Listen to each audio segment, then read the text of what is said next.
السلام علیکم ورحمۃ اللہ وبرکاتہ۔ آج کی تعلیم شروع کرتے ہیں۔ حکایت صحابہ۔ نبی اکرم صلی اللہ علیہ وسلم ایک مرتبہ نماز کے لیے تشریف لائے تو ایک جماعت کو دیکھا کہ وہ کھل کھلا کر ہنس رہی تھی اور ہنسی کی وجہ سے دانت کھل رہے تھے۔ حضور صلی اللہ علیہ وسلم نے ارشاد فرمایا کہ اگر موت کو کثرت سے یاد کیا کرو تو جو حالت میں دیکھ رہا ہوں وہ پیدا نہ ہو، لہذا موت کو کثرت سے یاد کیا کرو۔ قبر پر کوئی دن ایسا نہیں گزرتا جس میں وہ یہ آواز نہ دیتی ہو کہ میں بیگانگی کا گھر ہوں، تنہائی کا گھر ہوں، مٹی کا گھر ہوں، کیڑوں کا گھر ہوں۔ جب کوئی مومن قبر میں رکھا جاتا ہے تو وہ کہتی ہے تیرا آنا مبارک ہے، بہت اچھا کیا تو آ گیا۔ جتنے آدمی زمین پر چلتے تھے تو ان سب میں مجھے زیادہ پسند تھا، آج جب تو میرے پاس آیا ہے تو میرے بہترین سلوک کو دیکھے گا۔ اس کے بعد وہ قبر جہاں تک مردے کی نظر پہنچ سکے وہاں تک وسیع ہو جاتی ہے اور ایک دروازہ اس میں جنت کا کھل جاتا ہے جس سے وہاں کی ہوا اور خوشبوئیں اس کو آتی رہتی ہیں۔ اور جب کوئی بد کردار قبر میں رکھا جاتا ہے تو وہ کہتی ہے کہ تیرا آنا نامبارک ہے، برا کیا جو تو آیا۔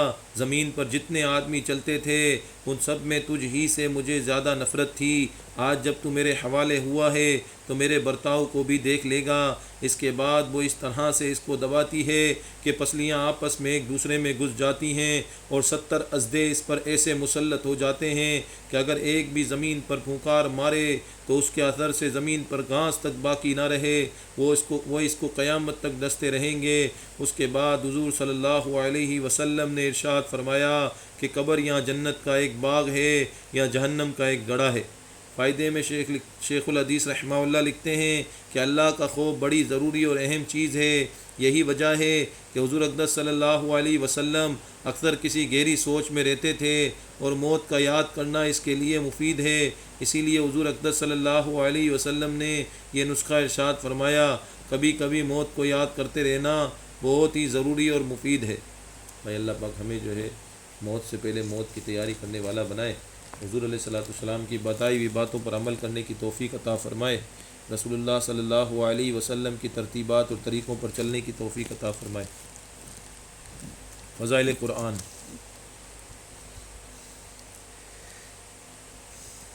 ابن مسعود رضی اللہ عنہ نے حضور اقدس صلی اللہ علیہ وسلم کا یہ ارشاد نقل کیا ہے کہ جو شخص ایک حرف کتاب اللہ کا پڑھے اس کے لیے اس حرف کے عوض ایک نیکی ہے اور ایک نیکی کا اجر 10 نیکی کے برابر ملتا ہے۔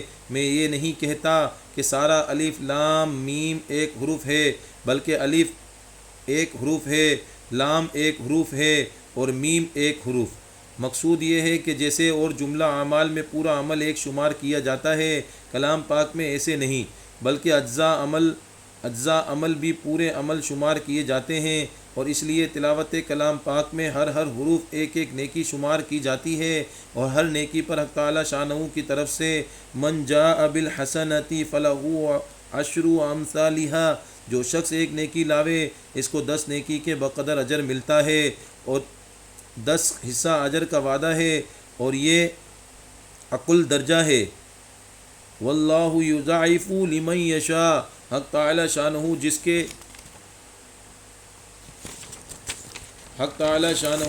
جس کے لیے چاہتے ہیں اجر زیادہ فرما دیتے ہیں۔ ہر حروف کو مستقل نیکی شمار کرنے کی مثال حضور صلی اللہ علیہ وسلم نے ارشاد فرما دی کہ الف لام میم پورا ایک حروف شمار نہیں ہوگا، بلکہ الف لام میم علیحدہ علیحدہ حروف شمار کیے جائیں گے، اور اس طرح پر الف لام میم کے مجموعے پر 30 نیکیاں ہو گئیں۔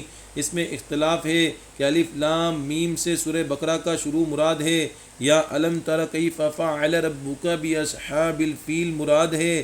اگر سورہ بقرہ کا شروع مراد ہے تو بظاہر مطلب یہ ہے کہ لکھے ہوئے حروف کا اعتبار ہے، اور لکھنے میں چونکہ وہ بھی 3 ہی حروف لکھے جاتے ہیں اس لیے 30 نیکیاں ہوئیں۔ اگر اس سے سورہ فیل کا شروع مراد ہے تو پھر سورہ بقرہ کے شروع میں جو الف لام میم ہے وہ 9 حروف ہیں، اس لیے اس کا اجر 90 نیکیاں ہو گئیں۔ بیقی رحمہ اللہ کی روایت میں ہے کہ میں یہ نہیں کہتا کہ بسم اللہ ایک حروف ہے، بلکہ با سین میم یعنی علیحدہ علیحدہ حروف مراد ہیں۔ بھائی اللہ پاک جو ہے ہمیں کثرت سے قرآن شریف کی تلاوت کرنے والا بنا دے۔ قرآن نیکیوں کا خزانہ ہے، نیکیاں کماتے جاؤ، خزانہ سمیٹتے جاؤ۔ جتنا جس کو خزانہ چاہیے نا بھائی، تو نیکیوں کا یہ خزانہ قرآن شریف سے سمیٹ سکتا ہے۔ اب خزانے ہمارے پاس خالی پڑے ہوئے ہیں، ہمارے خزانے ابھی بھرے نہیں ہیں، ہم موت کی تیاری کر نہیں رہے، ہم اپنے خزانے اپنے خالی بورے لے کر ہم پہنچ جائیں گے اور ہمارے ان اعمال کی جو بوریاں ہیں اس کے اندر کچھ بھی نہیں ہوگا، تو بھائی کیسے ہماری مغفرت ہوگی، کیسے ہماری جنت کا سامان ہوگا؟ اپنے آپ کو تیار کریں، اپنے خزانوں کو بھریں، اور پھر اس کے بعد اللہ کے پاس پہنچیں۔ انشاءاللہ زندگی بھی مزے والی ہو جائے گی اور آخرت بھی مزے والی ہو جائے گی۔ فضائل نماز۔ حضور اقدس صلی اللہ علیہ وسلم کا ارشاد ہے کہ اسلام میں کوئی بھی حصہ نہیں اس شخص کا جو نماز نہ پڑھتا ہو، اور بے وضو کی نماز نہیں ہوتی۔ دوسری حدیث میں ہے کہ دین بغیر نماز کے نہیں ہے، نماز دین کے لیے ایسی ہے جیسا آدمی کے بدن کے لیے سر ہوتا ہے۔ فائدے میں شیخ الحدیث رحمۃ اللہ علیہ لکھتے ہیں کہ جو لوگ نماز نہ پڑھ کر اپنے کو مسلمان کہتے ہیں یا حمیت اسلامی کے لمبے چوڑے دعوے کرتے ہیں، وہ حضور اقدس صلی اللہ علیہ وسلم کے ان ارشادات پر ذرا غور کر لیں، اور جن اسلاف کی کامیابیوں تک پہنچنے کے خواب دیکھتے ہیں ان کے حالات کی بھی تحقیق کریں کہ وہ دین کو کس مضبوطی سے پکڑے ہوئے تھے، پھر دنیا ان کے قدم کیوں نہ چومتی۔ حضرت عبداللہ بن عباس رضی اللہ عنہ کی آنکھ میں پانی اتر آیا، لوگوں نے عرض کیا اس کا علاج تو ہو سکتا ہے مگر چند روز آپ نماز نہ پڑھ سکیں گے؟ انہوں نے فرمایا یہ نہیں ہو سکتا، میں نے حضور صلی اللہ علیہ وسلم سے سنا ہے کہ جو شخص نماز نہ پڑھے وہ اللہ جل شانہ کے یہاں ایسی حالت میں حاضر ہوگا کہ حق تعالی شانہ اس پر ناراض ہوں گے۔ ایک حدیث میں آیا ہے کہ لوگوں نے کہا 5 دن لکڑی پر سجدہ کرنا پڑے گا، انہوں نے فرمایا کہ 1 رکعت بھی اس طرح نہیں پڑھوں گا، عمر بھر بینائی کو صبر کر لینا۔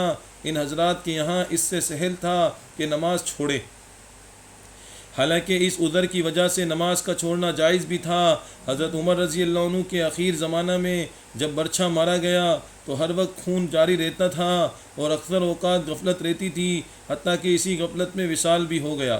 مگر بیماری کے ان دنوں میں جب نماز کا وقت ہوتا تو ان کو ہوشیار کیا جاتا اور نماز کی درخواست کی جاتی، وہ اسی حالت میں نماز ادا کرتے اور یہ فرماتے کہ ہاں ضرور، جو شخص نماز نہ پڑھے اسلام میں اس کا کوئی حصہ نہیں۔ ہمارے یہاں بیمار کی خیر خواہی، راحت رسانی اس میں سمجھی جاتی ہے کہ اس کو نماز کی تکلیف نہ دی جائے، بعد میں فدیہ دے دیا جائے گا۔ ان حضرات کے یہاں خیر خواہی یہ تھی جو عبادت بھی چلتے چلاتے کر سکے، دریغ نہ کیا جائے۔ بھی تفاوت رائے راز کجا استتاب کجا۔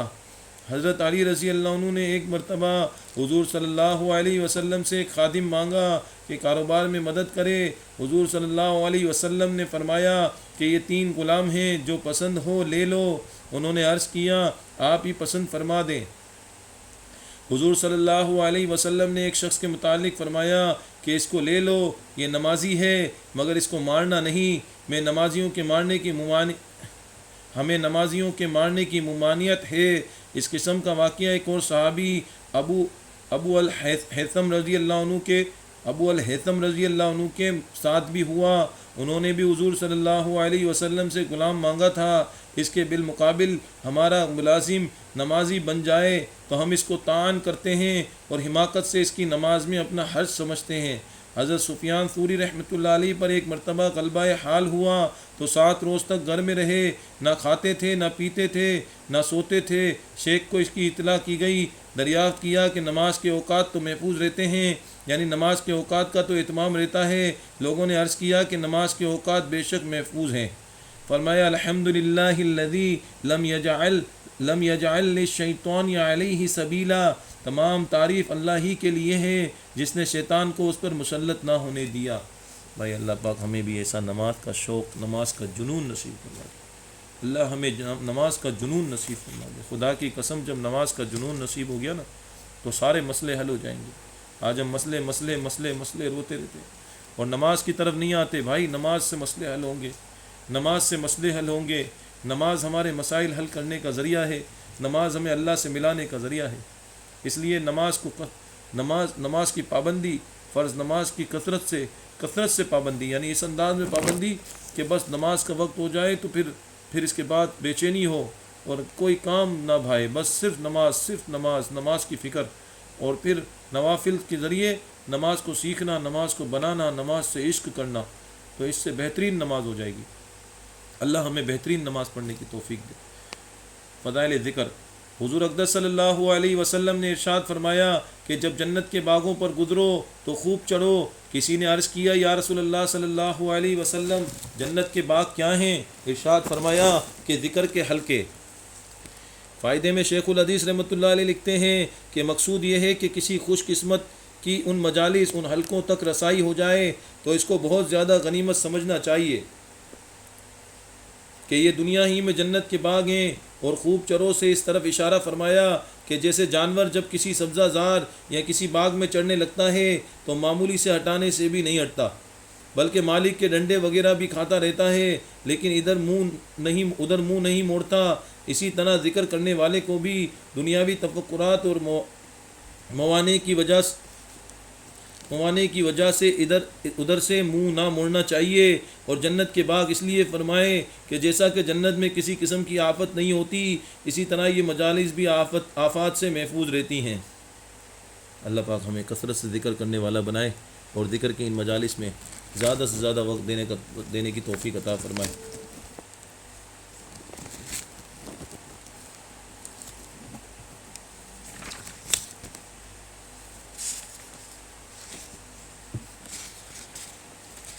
فضائل تبلیغ،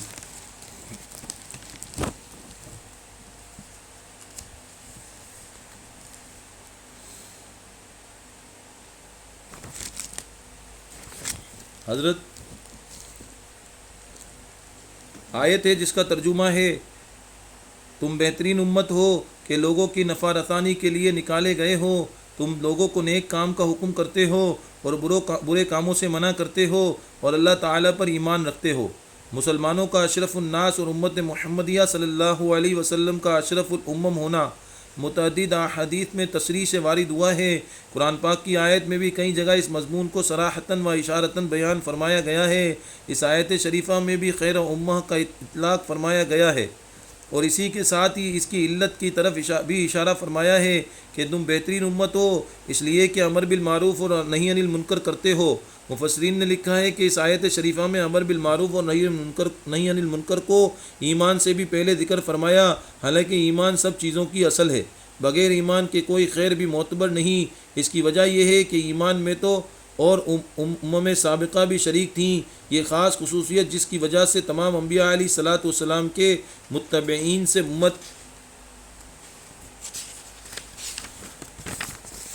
امت محمدیہ صلی اللہ علیہ وسلم کو تفوق ہے، وہ یہی امر بالمعروف اور نہی عن المنکر ہے جو اس امت کا تمغہ امتیاز ہے، اور چونکہ بغیر ایمان کے کوئی عمل خیر معتبر نہیں، اس لیے ساتھ ہی بطور قید کے اس کو بھی ذکر فرما دیا، ورنہ اصل مقصود اس آیت شریفہ میں اسی کا ذکر فرمانا ہے، اور چونکہ وہی اس جگہ مقصود بھی ذکر ہے اس لیے اس کو مقدم فرمایا۔ اس امت کے لیے تمغہ امتیاز ہونے کا مطلب یہ ہے کہ اس کا مخصوص اہتمام کیا جائے، ورنہ کہیں چلتے پھرتے تبلیغ کر دینا اس میں کافی نہیں، اس لیے کہ یہ امر پہلی امتوں میں بھی پایا جاتا تھا، جس کو فلما نسوا ما ذکروا وغیرہ آیات میں ذکر فرمایا ہے۔ امتیاز مخصوص اس اہتمام کا ہے کہ اس کو مستقل کام سمجھ کر دین کے اور کاموں کی طرح سے اس میں مشغول ہوں۔ بھائی اللہ پاک ہمیں جو ہے زیادہ سے زیادہ تبلیغ کرنے کی اور لوگوں تک یہ دعوت پہنچانے کی توفیق دے، اور یہ جو فضائل اعمال کی تعلیم ہے نا، یہ بھی اسی کا ایک ذریعہ ہے کہ ہم لوگوں تک یہ دعوت پہنچائیں تاکہ لوگ نماز کی طرف آ جائیں اور مساجد بڑھنے والے بن جائیں، مساجد کو آباد کرنے والے بن جائیں۔ آخر دعوانا الحمدللہ۔